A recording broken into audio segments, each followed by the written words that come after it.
예, 자, 오늘은 이제 아가서 자료 말씀 다 해드렸는데 자료 말씀을 먼저 읽고 이 말씀을 나누도록 합니다.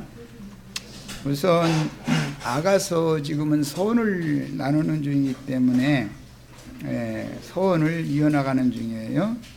아가서라고 하는 책명은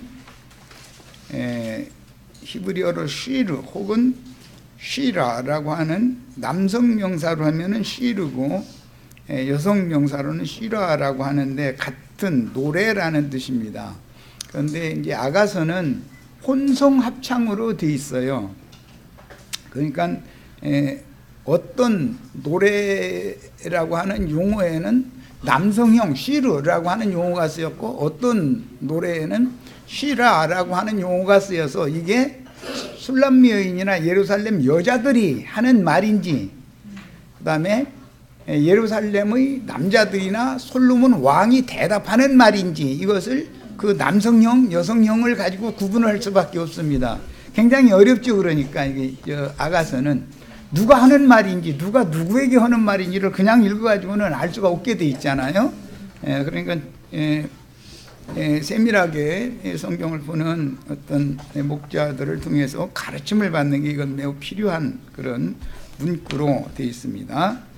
그 다음에 이제 이 내용은 사랑의 찬가이기 때문에 가장 높고 깊고 넓은 신앙 체험에서 나온 구속을 이룬 다음에 부활 승천 하셨다가 그 영으로 재림하셔서 하늘과 땅의 모든 권세를 가진 그 영으로 자신들에게 임하여 교회로 세우신 주님의 사랑에 대한 성도들의 찬양과 성령의 화답으로 구성이 된 내용입니다.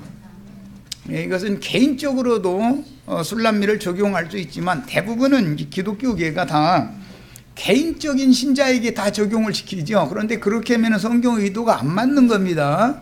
각자 우리를 불러서 구원을 하셔서 주님의 사랑을 이렇게 부어주셔서 그 사랑에 반응하게 하신 성도들 각자가 술람미라고 하는 여자는 대표성을 갖기 때문에 이것은 교회를 대표하는 말이다.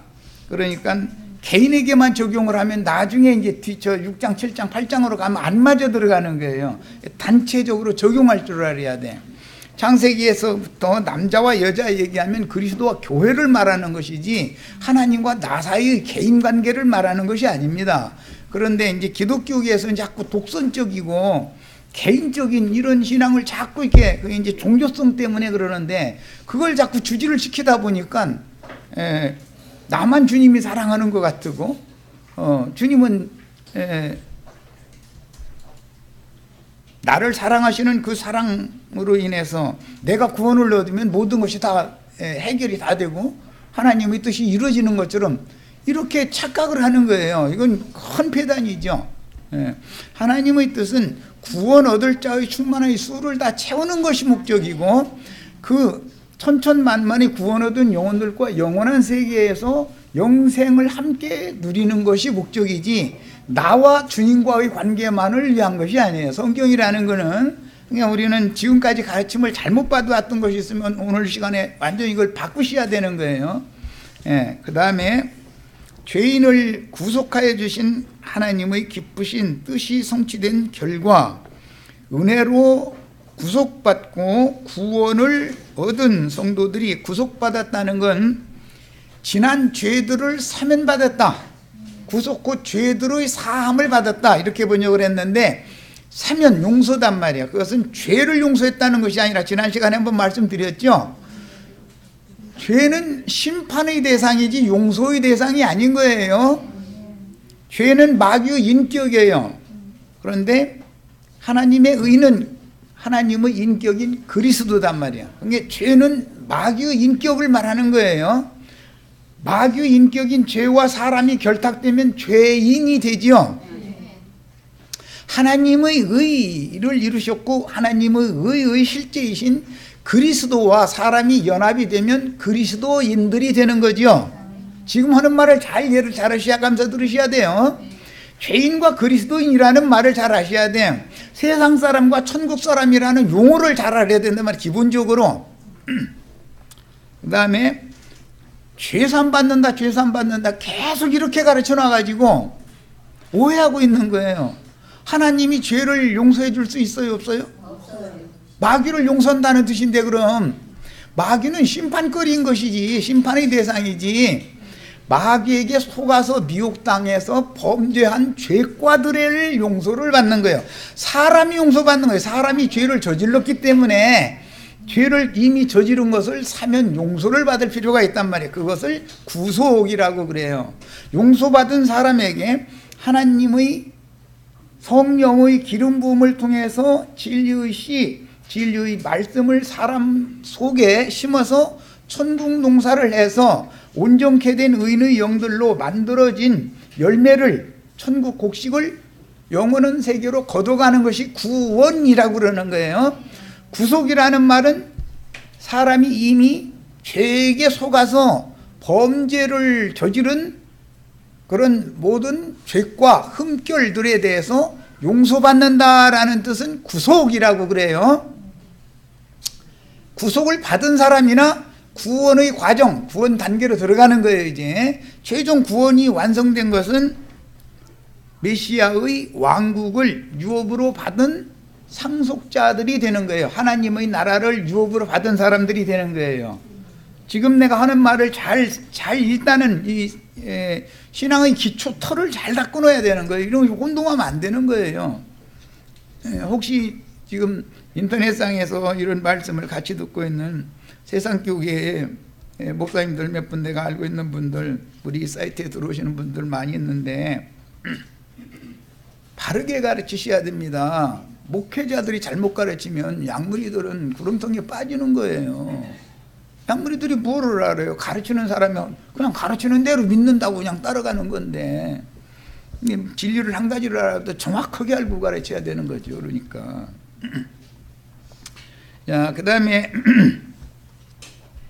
구속이라고 하는 것은 영이 청결케 되어지는, 즉 피 뿌림을 양심에 받아서 양심이 되살아나는, 죽었던 양심이, 부패했던 더러웠던 마음의 원인은 양심이 어둠에 잡혀 있었기 때문에 사람의 마음에 어둠이 가득했었던 거예요. 그래서 히브리서에 보면 대속죄절날 1년 1차에 대제사장이 지성소에 들어가서 피를 뿌려서 단번에 죄들의 사면을 받는 종교의를 행했는데, 그것은 양심, 죽었던 양심을 살리기 위한 것이다 그랬단 말이야. 너희 죽었던 양심을 살려서 살아계신 하나님을 섬기게 하는 것이 피를 뿌렸던 목적이었단 말이야. 예수의 피를 그러니까 어디다 뿌림을 받아야 돼요? 각자 양심에 뿌림 받아야죠. 이제 이렇게 하면 그래도 내 양심은 저 어떤 강도질하고 나쁜 짓 하는 사람은 양심과는 달라서 나는 양심 바르게 살았는데, 그러면 그 사람은 아직 구원의 때가 이르지 않은 거예요. 그 사람의 양심이 자기 양심이 바르고 정직하다고 생각하기 때문에 세상이 다 이 모양인 거예요. 다 각자 물어보세요. 남 정죄하는 데 보면 그 인간 양심도 없어. 그런데 하나님 오실 때 네 양심부터 고쳐 이놈아 이런단 말이야. 이 성경의 의도를 잘 알아야 돼요. 양심이 청결케 되어진 다음에 그 다음에 마음의 생각을 바꿔가는 거예요. 그런데 그건 마음의 생각이 바꿔지는 것은 단번에 되는 일이 아니단 말이에요. 그게 많은 시간이 필요한 거예요. 이게 많은 실패와 뭐 이런 것들을 반복해보고 나서 경험을 해야 돼. 이제 주의 말씀이 그리스도의 의, 믿음의 의에 이르기 위해서는 하나님의 말씀을 경험을 해봐야 돼. 의의 말씀을 경험을 본인이 해본 만큼만, 즉 말하면 생각이 변화가 되는 거단 말이야. 그러니까 신앙생활을 오래 할수록 유리하기는 유리하죠.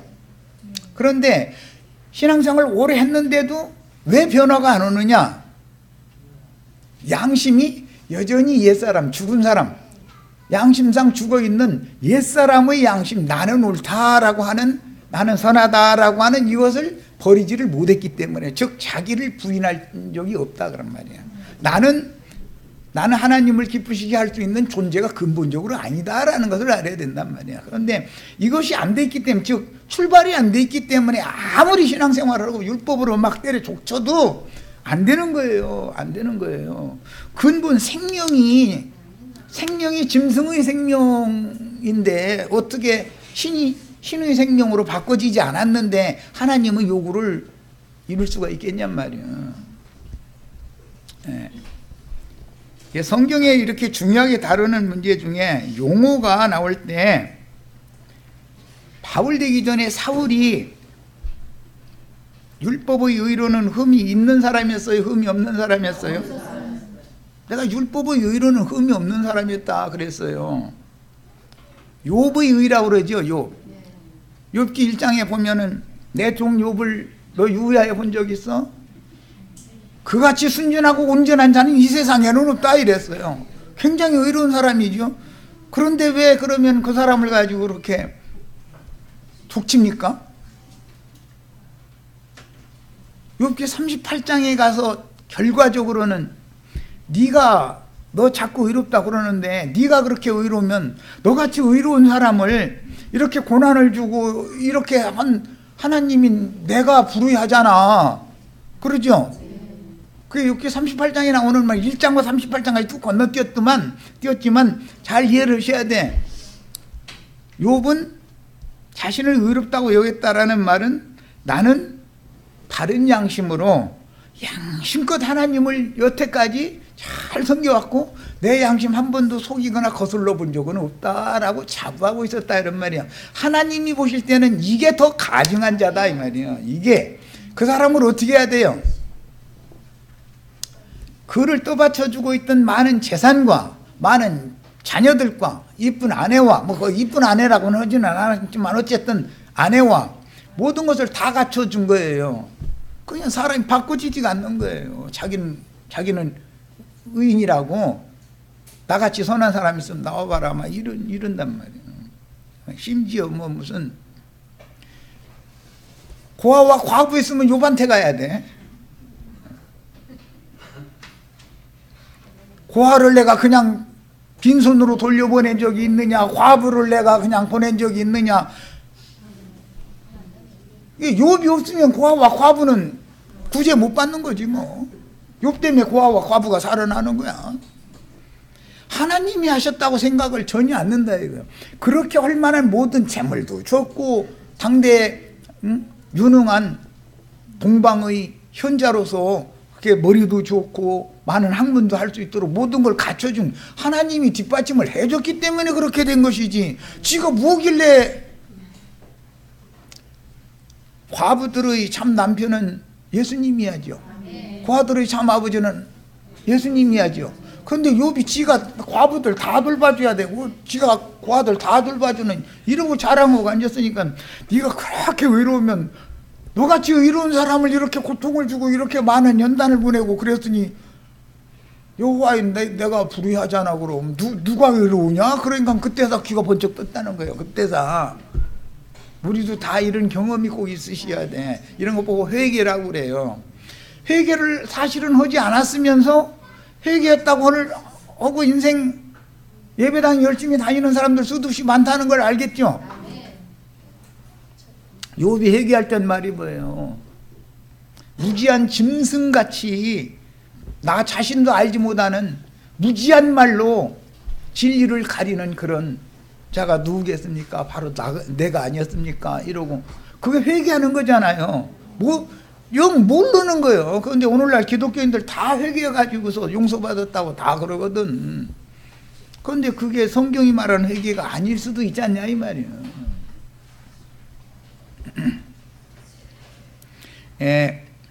그 다음에 바울이 사울일 때처럼 율법의 의로는 흠이 없는 사람이었어요. 그러나 예수 그리스도를 믿음으로 말미암는 의로 말미암아서 하나님 앞에 너는 의로운 자라는 인정을 받은 적이 없죠. 사울일 때는. 그게 율법의 의로는 흠이 없지만 하나님은 율법의 의를 다 의롭다고 생각하고 있는 사람을 하나님이 의롭다고 인정해 준다는 거예요? 안 해준다는 거예요?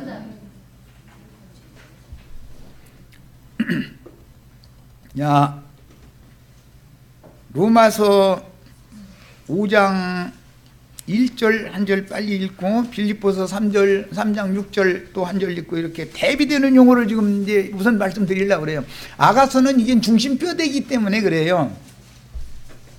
율법의 의와 믿음의 의를 가르치고자 하는 것이 아가서의 중심이다 그런 말이에요. 로마서 5장 1절 찾으셨죠? 자, 읽습니다.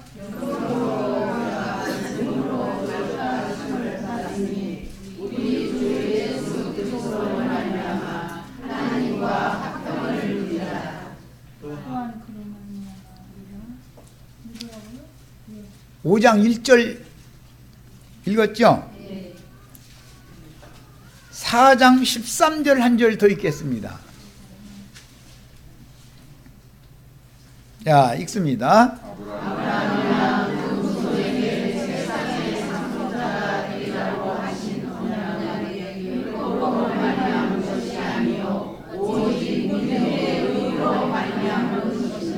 거기에 믿음의 의라는 말이 나왔죠? 잘 들으셔야 돼요. 이번에는 빌립보서 3장 6절을 읽습니다.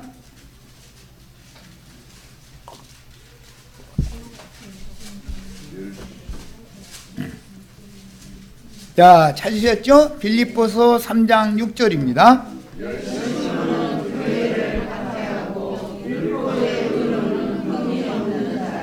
자, 율법의 의라는 말이 나왔죠? 자, 믿음의 의, 아까 로마서 4장 13절 읽었고, 믿음의 의와 율법의 의가 성경에서는 이렇게 대비되는 용법이다, 용어다 이 말이에요.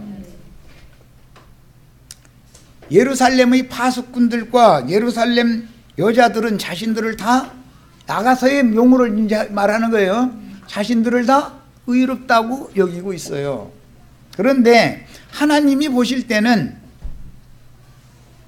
술람미가 의로운 사람이지, 술람미와 솔로몬이 의로운 사람이지, 예루살렘의 파수꾼들과 예루살렘의 여자들이 의로운 사람들이 아니단 말이야. 그럼 그게 아가서에서 지금 처음 시작부터 말하고자 하는 의도가 뭘 말하는가를 아셔야 돼. 율법으로 의롭다 함을 받으려는 자들은 저주 아래에 있는 자들이에요. 율법을 지켜서 하나님 앞에 의롭다 함을 받으려 하는 자들은 율법의 저주에서 아직 속량을 받지 못했다는 뜻이단 말이야.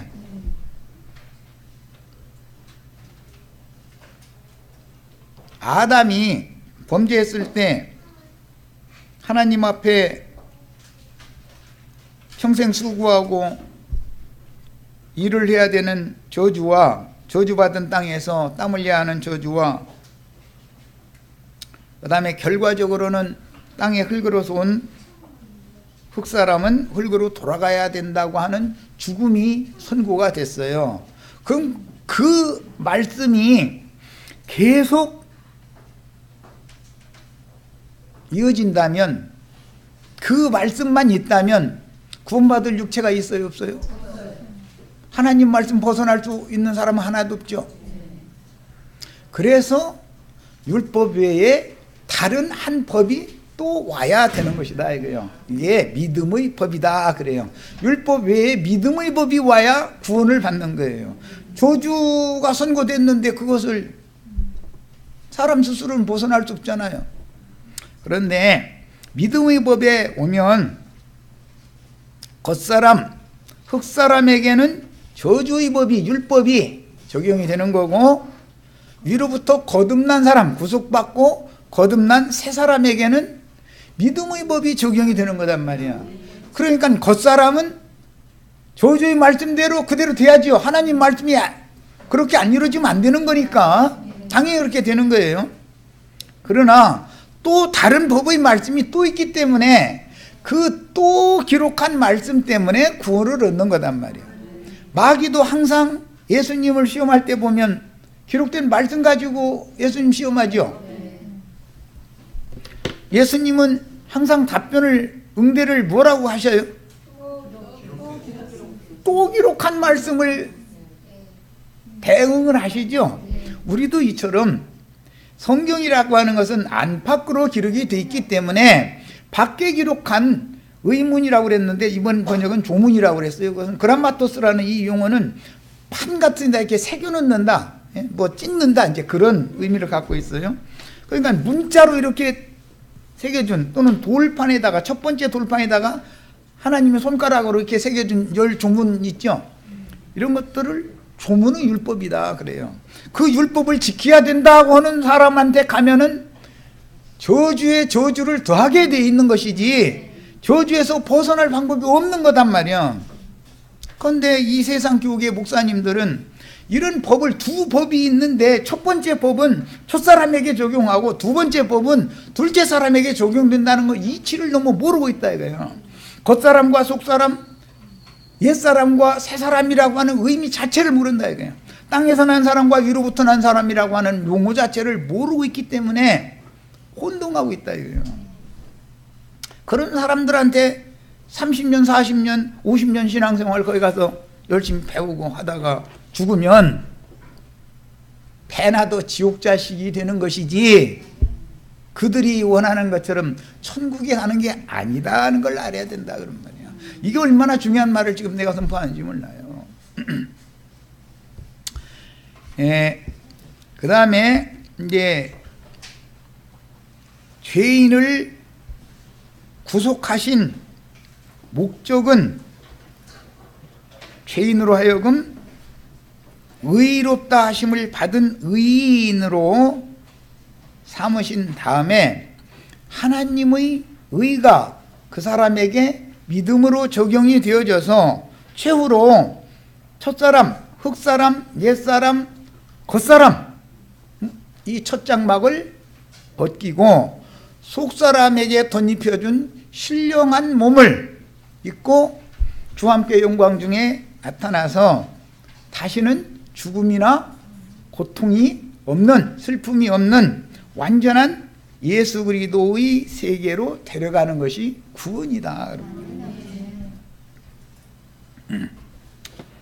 그 다음에 이제 2번 아가서의 중심 주제로 갑니다.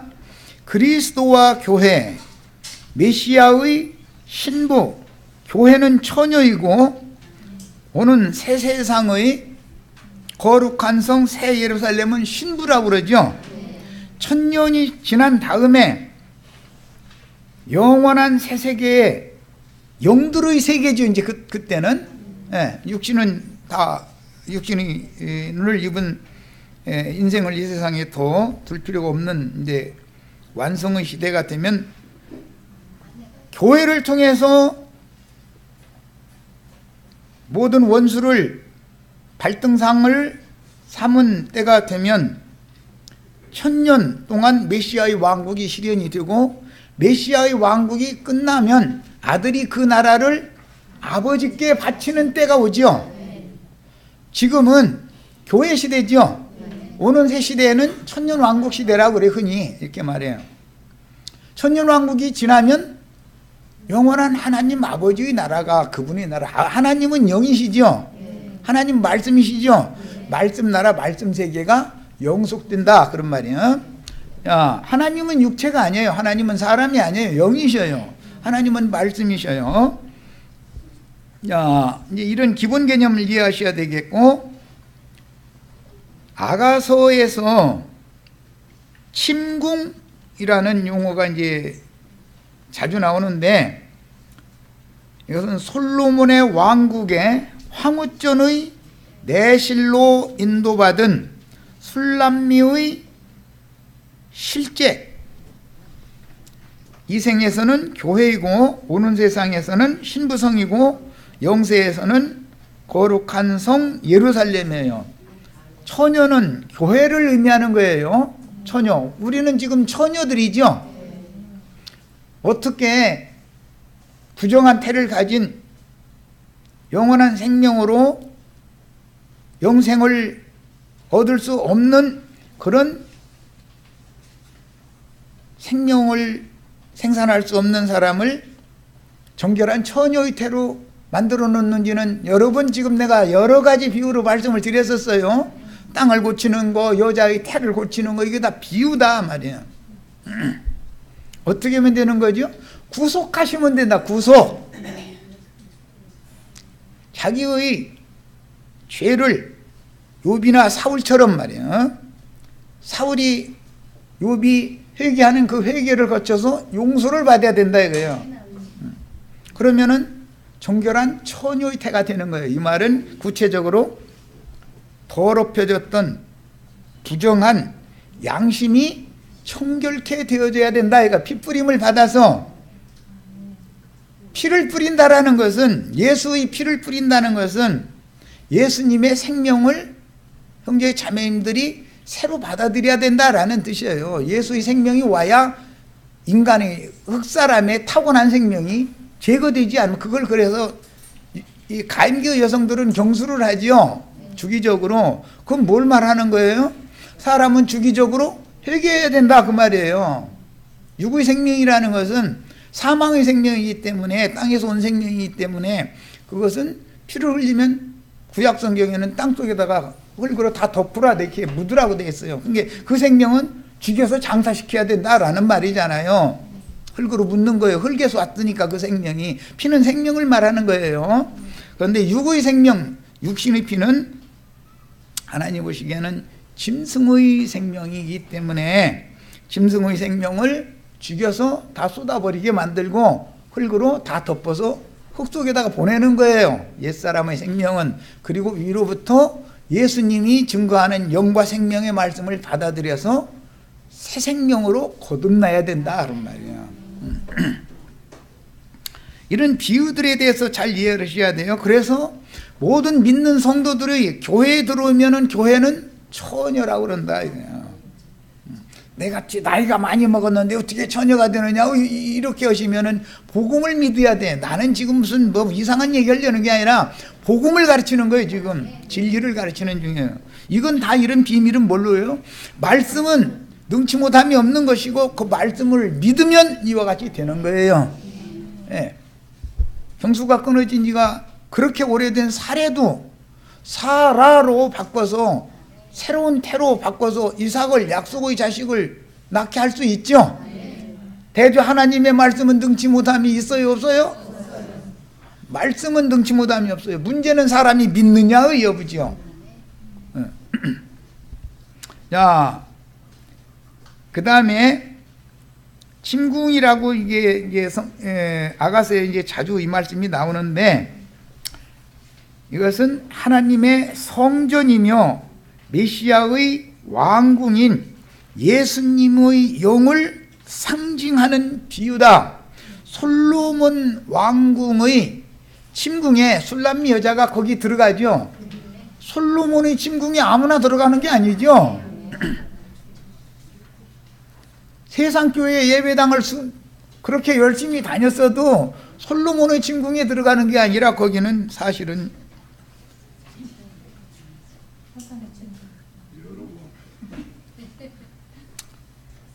창녀촌에 기둥서방 찾아가는 거지 뭐.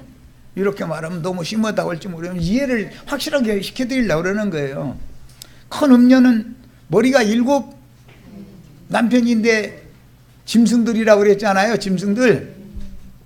짐승이니까 짐승과 침궁에서 오늘도 뭐 다 모여가지고 지금 짐승 잔치하느라고 난리 날 거 아니에요.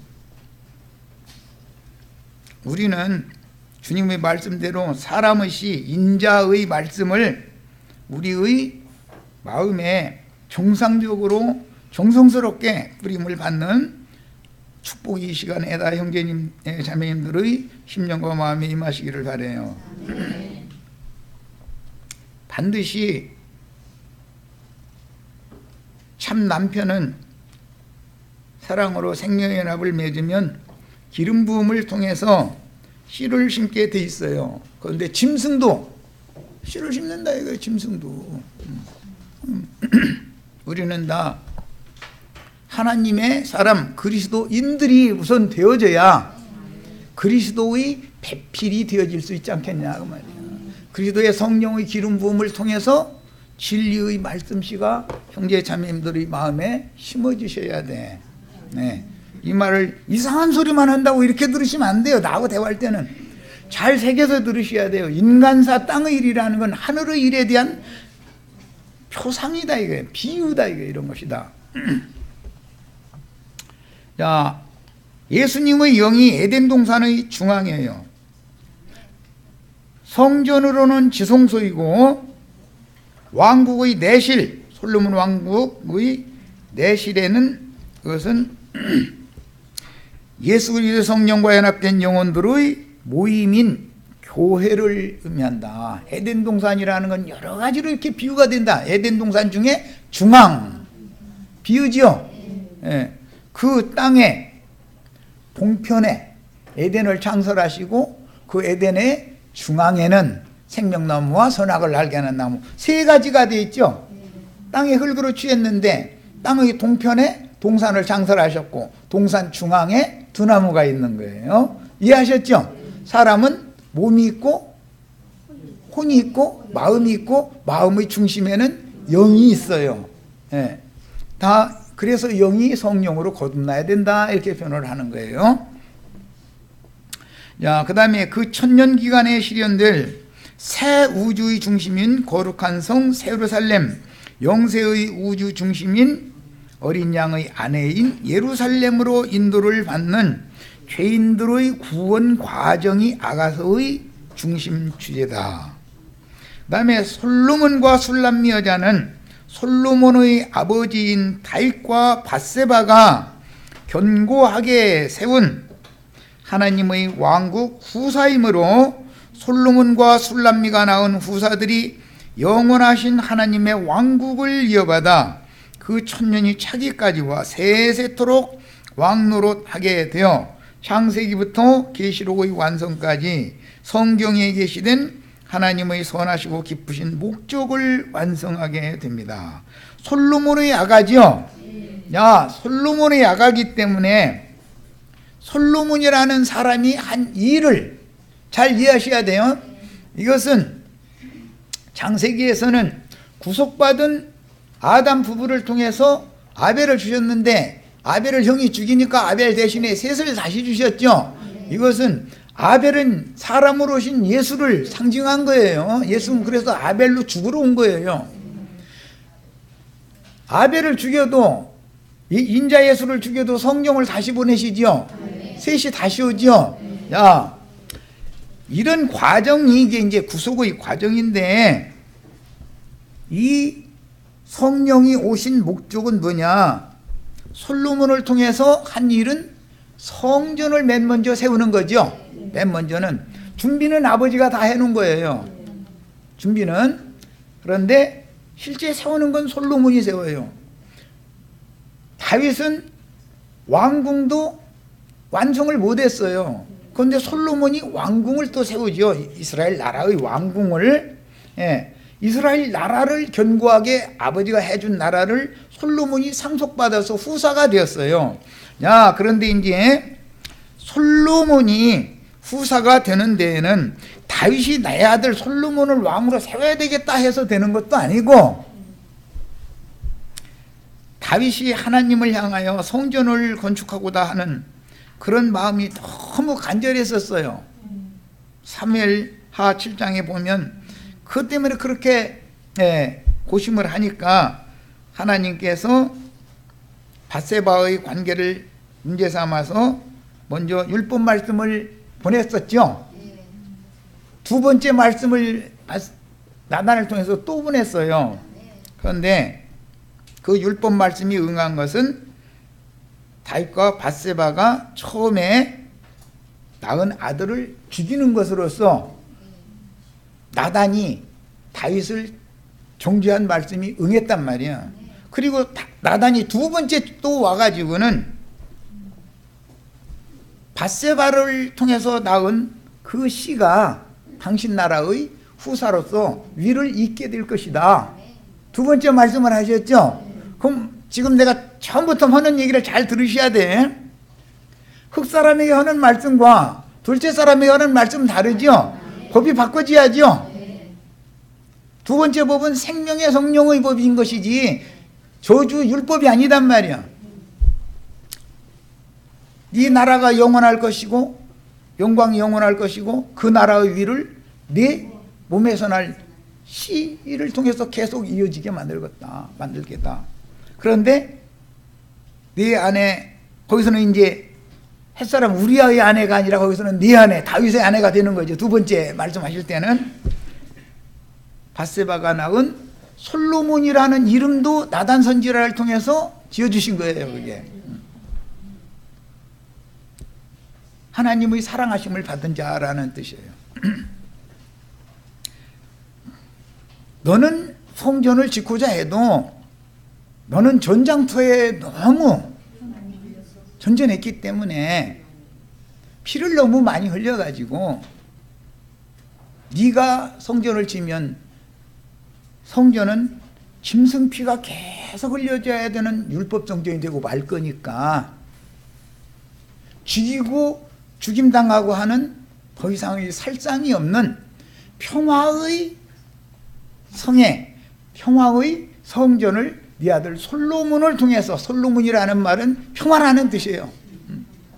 솔로몬을 통해서 세우게 할 거다 그랬어요.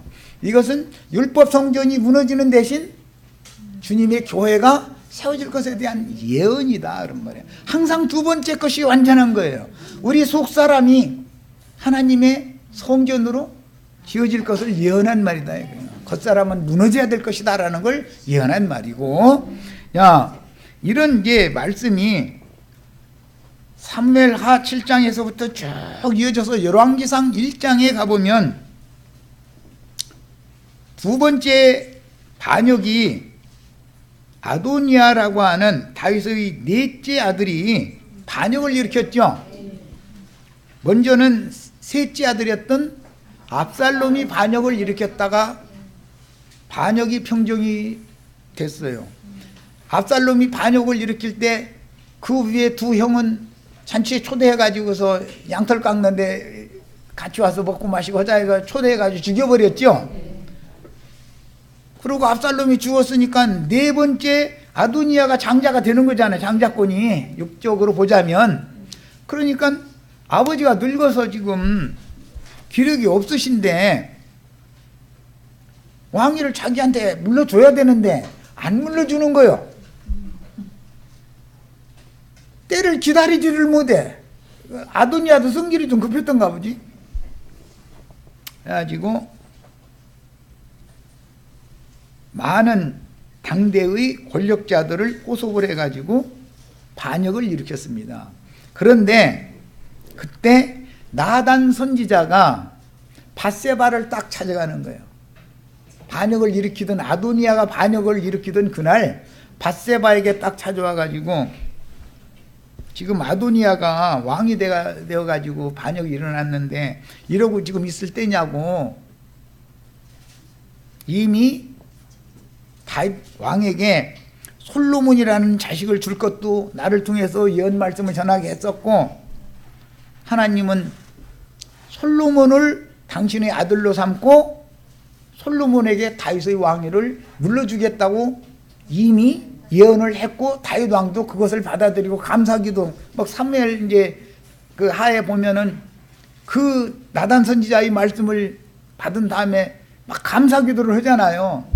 내가 무엇이간데 이런 복을 이렇게 주시느냐고 나의 먼 장래 일까지도 이렇게 다 확정적으로 이렇게 말씀을 주시느냐고.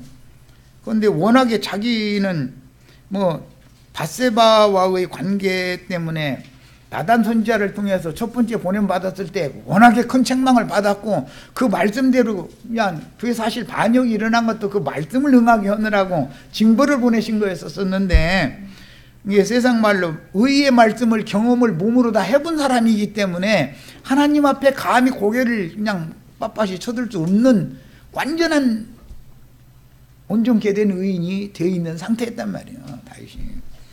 그때 아비삭이라고 하는 동료를 품에 품게 해가지고 그 찬 몸을 덮이도록 이렇게 한 그런 상태였었어요. 근데 거기 이제 뭐 아비삭이라는 이름이나 그 동료 이제 이런 얘기는 그게 그때 당시의 오늘날로 이제 간호사지, 간호사. 이제 그런 직책을 가진 그것을 의미하는 말인데, 뭐 이제 그런 쪽으로 나가면 너무 이제 복잡해지니까 처라는 개념보다는 다윗 왕의 건강을 조속으로 이렇게 수발해주는 그런 여자를, 동료를 두어서 겨우겨우 생명이 유지되고 있는 상태였다는 걸 알 수가 있는 거죠. 그때 나단 선지자가 반역이 일어난 사실을 밧세바에게 기별을 했고, 밧세바는 다윗 왕에게 많은 처첩들 중에서도 가장 사랑을 많이 받은 여자였기 때문에 이불 속에서 약주 받으면 장자들이 있어도 이불 속에서 약속한 것은, 왕의 약속은 반드시 지켜야죠. 이게 밧세바라는 여자는 보통 여자가 아니에요. 이미 선지자가 예언한 말씀을 다윗은 알고 있는데 확증을 딱 받아두는 거예요. 증표를 딱 받아두는 거예요. 그런 것이 있었기 때문에 왕한테 들어가서 선지자를 통해서 내 아들 솔로몬에게 대를 잇게 해준다는 말씀 받아들이셨지 않냐고, 그리고 나하고도 확실하게 약속하셨지 않냐고. 그러면 어디서 약속했다고는 뭐 되지는 않지만 분명히 쏙딱 약속한 거지, 막 광포로 약속한 건 아닐 거 아니야. 그러니까 이제 만약에 그때 밧세바라고 하는 솔로몬의 모후가 기지를 발휘해가지고 솔로몬에게 왕위를 있게 해주지 못하는 경우, 아도니아가 왕위에 등극을 정식으로 하게 되면 솔로몬과 밧세바는 죽는 거 아니에요. 그건 뻔한 거잖아요. 그때 당시로 보자면 살기 위해서 하는 일이지만 사는 것도 그만큼 지혜가 필요한 거예요. 우리는 죽으려고 예수 믿는 사람 하나도 없죠. 살라고 예수 믿죠. 살라고 예수 믿으면 지혜가 필요해. 지혜와 계시의 영을 받아가지고 이런 말씀이 증거되면, 아, 나도 살아야 되겠네, 이러고 있다가 나 죽게 생겼네, 이걸 얼른 알아야 돼. 그래가지고 빨리빨리 움직이셔야 돼. 해가지고 왕명에 따라서 그날 솔로몬이 등극을 하게 됐어요. 그래가지고 솔로몬을 통해서 대가 이어졌어요. 자, 이런 것이다. 솔로몬의 아가를 이해하는 배경을 이해를 해야 되기 때문에 말씀을 드리는 겁니다. 그 다음에 이제 2페이지로 갑니다. 성경에서는 남자와 여자, 창세기 1장에서부터 남자만 창조한 게 아니죠. 남자와 여자를 창조하시고 그들을 하나님의 형상과 모양으로 만들어 가지고 땅을 정복하고 모든 생물을 다스리게 하자 하셨죠. 그 말씀이 이루어져야 되는 거잖아요.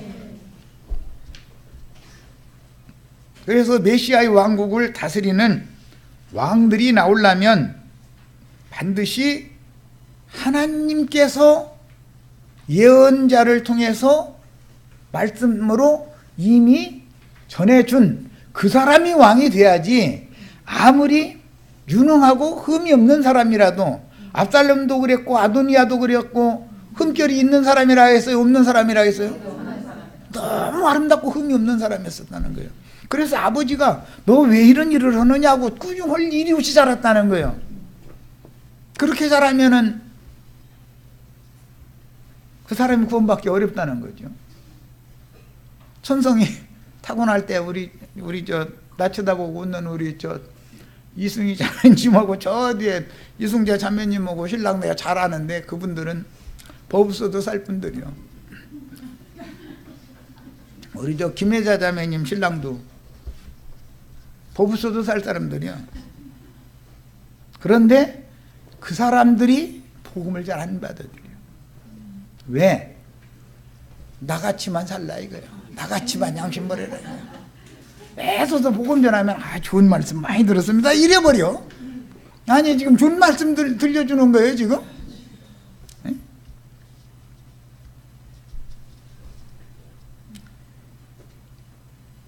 그렇게 머리끝에서 발끝까지 흠결이라고는 찾아볼 수 없는 사람, 욥이나 사울이나 이런 사람을 율법의 의로는 내가 흠이 없는 자로다라고 자부하는 사람들인 거예요. 그런데 그 사람들은 구원을 받는다 못 받는다?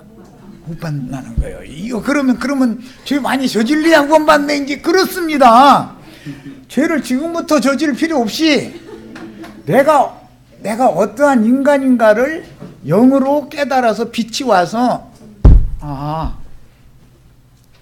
남녀가는 나를 바라보면서 그래도 그 사람이 나보다 뭐 나은 것이 더 많지 이렇게 생각이 깨달아지면 그 다음부터는 사람이 자신에 대해서 자긍심을 버리게 된다 이거야. 그래야 자기를 부인하는 것을 배운다. 먼저 자기를 부인하지 않으면 나는 내가 뭐를 하면은 뭐가 될 거다 이 생각을 갖고 있으면은 흑사람이 이것저것을 다 하고 가인처럼 제사를 열심히 드리고 뭐 하나님 기쁘시게 하려고 별걸 다 하고 사울왕처럼 아말렉을 우는 짐승 그러다가 살진 짐승으로만 잡아가지고 기름 태우고 피 뿌리고 해서 제사 드리면 하나님이 그 제사 받으신다 안 받으신다? 세리와 창기와 모든 죄인들은 고개도 못 들어. 주여 주여 밖에 못해요. 긴 말도 안 해. 긴 말 할 뭐 거리가 있어야 뭐 어떻게 뭐 긴 말 하지 뭐. 그런 사람들의 기도는 하나님이 들으신다는 거예요. 그러니 이 성경의 복음이라는 게 믿음의 의와 율법의 의가 무슨 차이가 있는지를 잘 아셔야 돼. 옛사람들은 너나 나나 할 것 없이 차이는 약간 있을 수 있지만 사람마다 약간의 차이는 있을 수 있으나 다 내 양심만 같아라 이거에 다 붙잡혀 있는 거예요. 그런데 그들의 양심 때문에 인간 나라가 요 모양 요 꼴이라니까 지금 이해되시죠? 아내와 남편도 서로 싸우는 게 왜 그래요? 자기 양심이 판단해 줄 때 내가 더 당신보다 옳다 그러니까 싸우지 뭐 내가 당신 생각도 좀 생각을 해봐야 되겠네 이러면 싸움이 돼야 안 돼요? 그런데 얼굴이 부장하니 부드럽게 생긴 여자들이 양보가 있어요 없어요? 남편이 양보해 줘야 돼요? 아내가 양보해 줘야 돼요? 남편이라는 작자가 아내 보고 져주기를 바라면은 어리석은 거죠. 창조 자체가 아내는 그릇이 적고 남편은 그릇을 크게 만들어 놔가지고 짝을 붙여놓은 것은 원리가 다 있는 건데 창조의 원리인데 남편이 지고 들어가야만 가정이 이끌어져 나가는데 윽박질러서라도 자기가 굴복시키려고 그래. 아내를 굴복시킨다고 하면은 그 아내가 지금 당장은 뭐 막 무서우니까 힘을 하려고 하니까 해결된 것 같은데 속으로는 어떻게 해요? 감초는 칼이 있죠? 싹싹 날마다 갈지요? 바늘도 아주 이렇게 긴 거 가지고서 숫돌에다가 쓱쓱 문질고 있는 거예요 이제. 이러면 해결이 돼야 안 돼요? 인간 나라의 의 가지고는 아무것도 해결이 안 되는 거예요. 아무것도 해결이 안 돼요. 아내가 은혜를 베풀어야 돼요? 남편이 은혜를 베풀어야 돼요? 하늘이 햇빛과 비를 내리는 거예요? 땅이 햇빛과 비를 하늘로 보내는 거예요?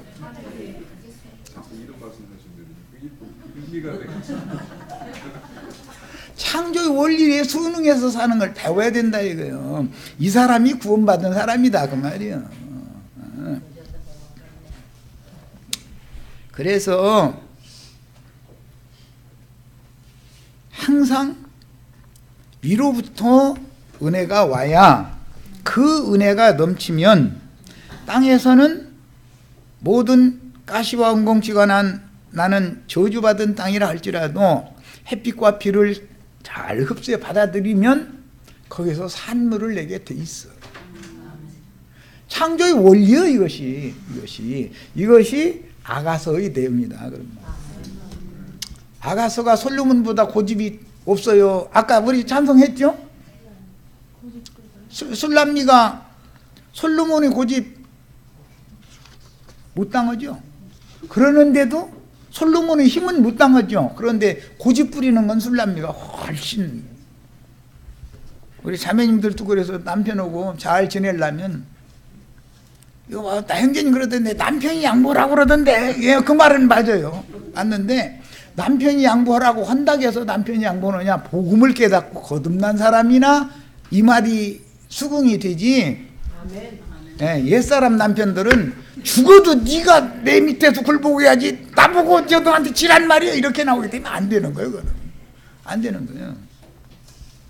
가정생활도 잘 영위하시려면은 교회 남편 데리고 와서 어떻게든지 해서 말씀 듣게 만드셔야 돼. 당신 왜 그러느냐고, 왜 또 그러느냐고 이렇게 한다고 해서 바꿔지지. 절대 안 바꿔집니다. 안 바꿔져. 네. 빛이 임해야 되고 은혜가 와야 돼. 은혜가 임하면 가시와 엉겅퀴 내던 밭도 좋은 농사하는 자들이 쓰기에 합당한 채소, 좋은 열매 맺게 돼 있어. 은혜는 모든 미움도 분노도 모든 것도 다 소멸시키고, 즉 죄의 권세를 은혜가 임하면 이길 수 있어. 이기는 자가 될 수 있어. 그런데 사람들은 이런 원리를 모르고 뭐를 막 어떻게 하면 막 이기는 자가 돼서 어디 간다 해서 그렇게 하면 많이 해보시라고. 얼만큼 하는지 하여튼 한번 많이 해보시라고. 난 그래야지. 그 사람도 아유 그거 안 되는데 이렇게 말했다가는 그 사람이 가만히 있어요? 난리 나지. 내가 지금 예배당 다니는 분들 한참 불붙어가지고 열병 걸린 분들 한번 만나보세요. 이 세상에서 그분만큼 예수 잘 믿는 사람 없어요. 나는 당신만큼은 못 믿는다 이런 사람은 하나도 없어. 기도할 때도 보면 자기만 하나님이 잘 바라보시고 자기만 사랑하셔. 다른 지체들은 사랑 안 해. 사랑하는데도 그냥 나하고는 달라. 그러다 보니까 자기만 솔로몬 술람이요. 이게 지금 기독교계가 옛사람의 육적 자아를 자꾸 거름 주고 있기 때문에 그렇다 이거예요. 그걸 끝내는 말씀을 가르쳐야 되는데 옛사람을 자꾸 북돋아줘. 세상에서는 기를 살려준다 그랬었는데 옛사람 기 살려주면 하늘 높은 줄 알아요? 몰라요? 하늘보다 더 높이 올라가요. 아니 예수님 자리보다도 자기 보좌를 더 높이려고 그래버려. 인간은 한계를 몰라. 자기 분수를 모르고 한계를 모르는 게 인간이야. 왜? 우진해져 있기 때문에. 미련이 됐단 말이야. 안 보여. 남편과 아내 이야기는 이제 창세기부터 계속되는데 읽어보겠습니다. 이건 뭐 설명 없이 읽어도 되니까. 창세기 2장 21절로 25절. 여호와 하나님이 아담을 깊이 잠들게 하시니 잠들매 그가 그 갈빗대 하나를 취하고 살로 대신 채우시고 여호와 하나님이 아담에게서 취하신 그 갈빗대로 여자를 만드시고 그를 아담에게로 이끌어 오시니 그랬는데 인자 예수의 십자가 구속의 터 위에 세우신 그리스도의 몸인 교회 신부 아래성 메시아의 왕국인 제사장 나라 건축에 대한 상징이다. 이게 최초에 나오는 말씀이에요. 이게 아담과 하와를 배필로 지금 하나님이 배필로 중매하시는 이야기죠. 그러니까 우리 형제 자매님들도 이제 이런 말씀을 통해서 내가 그때는 눈이 뭐 무슨 명태 껍질인가 뭐 뭔가 껍질이 씌어댔었지 뭐였었고 콩깍지가 끼었지 뭐였었고 그런데 그때 그 사람이 그렇게 좋아서 사랑해서 결혼을 해놓고 나서 이제 와서 그때는 콩깍지가 꼈느니 뭐 명태 뭐 껍질이 뭐 씌었느니 그거는 말도 안 되는 소리고 그때 왜 그 사람이 그렇게 좋아 보였는가 하나님이 이 사람에게 중매를 했기 때문에 그래요. 하나님은 한눈에 온 우주를 다 살펴보죠. 60억 인구 중에 30억의 여자를 한눈에 딱 살펴봐. 그리고 나서는 너한테는 이 여자가 딱 제격이야. 딴소리 말아. 그래서 그렇게 좋아하게 된 거예요. 괜히 그런 게 아니에요. 어떤 여자에게 중매하실 때는 또 한눈에 샥 하고 봤더니 30억 인구가 60억 인구 중에 절반 남자를 중에 다 찾아보고 나서는 얘하고 너하고 살아야 되겠다 이렇게 짝을 붙여놓으시느라고 그때는 그 사람이 그렇게 좋아 보이게 만드는 거예요. 그런데 인간 나라의 사랑이라는 것은 그리스도와 교회에 대한 사랑을 상징하는 것일 뿐이지 그것이 완전한 사랑이 아니다라는 걸 나중에 가르쳐 주다 보니까 둘 다 이제 서로가 뭐 콩깍지가 꼈느니 뭐가 꼈느니 쌓는 거예요. 그런데 그때 콩깍지 낀 게 아니에요. 잘 봤어요. 그러니까 나중에 와서 원망해야 소용없어요. 원망하면 안 되는 거예요. 아, 주님께서 하셨으면 어려우니 알아서 하셨겠냐고 순종하셔야지. 그러면 이혼하는 그 법정이 세상 나라 법정이 있을 필요가 있어요, 없어요? 성경을 알면 세상 나라 그런 재판소가 필요가 없어요. 몰라 그런 게 그 쓸데없는 그런 겁니까? 하나님이 해놓으셨다는데 할 말 있어? 하나님이 해놓으셨다는데. 그리고 자식을 낳고 나서도 자기 자식 낳기 전에는 그냥 이 세상에서 미녀 중에 제일 미녀, 이 세상에서 제일 미남 훤칠한 그런 장군감으로 내 아들은 내 딸은 그런 자식 낳을 거라고 기대했죠. 그런데 실제 나놓고 나서 보니까는 내 마음이 차요, 안 차요?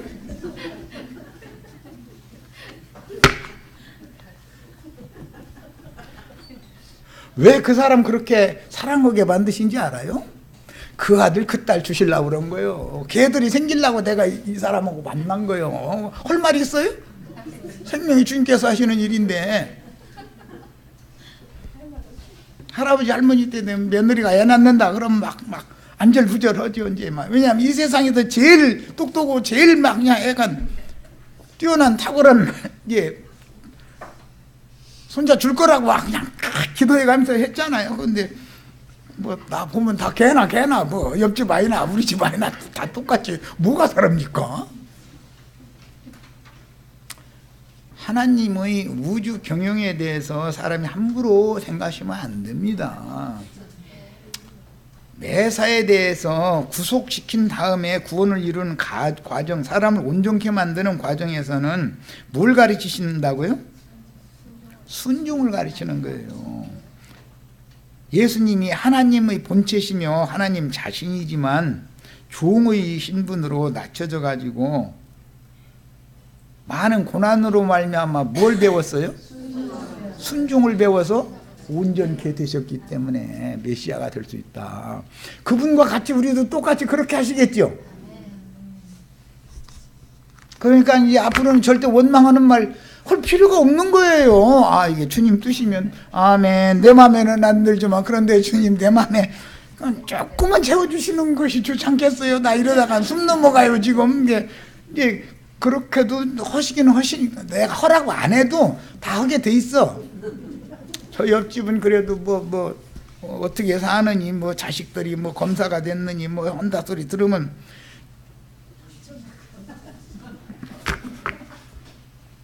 감사하고 칭찬을 해줘야 되는데 참 잘 됐네 겉으로는. 그런데 속에는 뭔가 틀어지죠. 그리고 자기 자식들 보고는 어이구 이거 지 애비 닮아 갖고.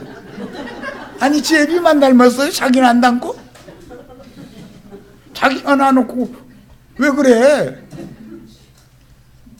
너 애비하고 나하고 둘 닮아서 그런다 이렇게는 안 했고 꼭 지 애비 닮았 그런데네. 그게 얼마나 황당한 생각이냐, 이게. 얼마나 불순종하는 사람들이냐 이 말이요. 그게 다 은혜가 없어서 그러는 거예요. 유구의 눈으로 보니까. 길고 짧은 거 대봐야 한다고. 옆집 아들 검사 판검사 됐는데 그놈이 나중에 징역 가고 내 아들은 판검사가 안 될지라도 부모한테 효도할지 어떻게 알아? 뭐가 잘 된 건지 뭘 어떻게 그렇게 잘 알아? 내 말 잘 들으세요. 판검사 된 거 물론 잘한 것이지만 그놈은 나중에 징역 갈 수 있죠. 판검사들은 징역을 잘 가더라고. 이상하게 내가 세상을 살다 보니까 그래서 하는 소리예요. 내 자식은 그렇게는 못 됐는데 그저 어머니 아버지 오고 아버지 안 계시면 어머니 그냥 어머니 효도하고 그러면은 아버지 저 죽어도 걱정 없어.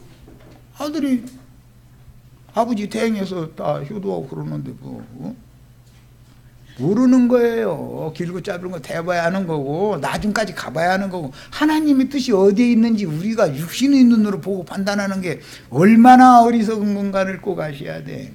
하나님은 사람의 폭을 넓히고 사람이 깊이 있는 사람이 되게 만드는 것이 구원을 이루는 방법이기 때문에 사람을 중후하고 깊이가 있고 생각이 높고 우주를 한눈으로 딱 바라볼 만큼 사람이 넓혀져야만 내 생각이 깨지지 않으면 구원이 없다 그런 말이야.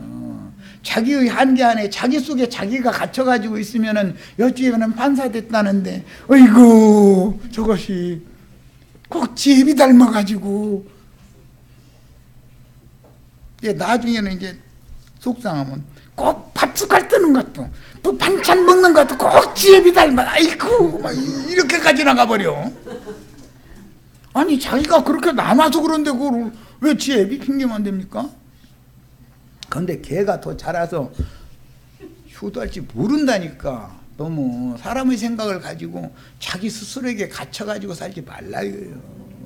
옛사람은 자기가 옳다고 생각하는 것도 옳은 게 아닌 거고 자기가 선하다고 여겨도 그게 선한 것이 아니에요. 믿음으로 말미암은 의와 믿음 안에서의 선만이 진짜 의로운 거고 선한 거예요. 저 시간은 뭐 여기까지 해서 마치겠습니다. 이번 주에는 다음 주일날 이것도 가지고 오시기 바랍니다.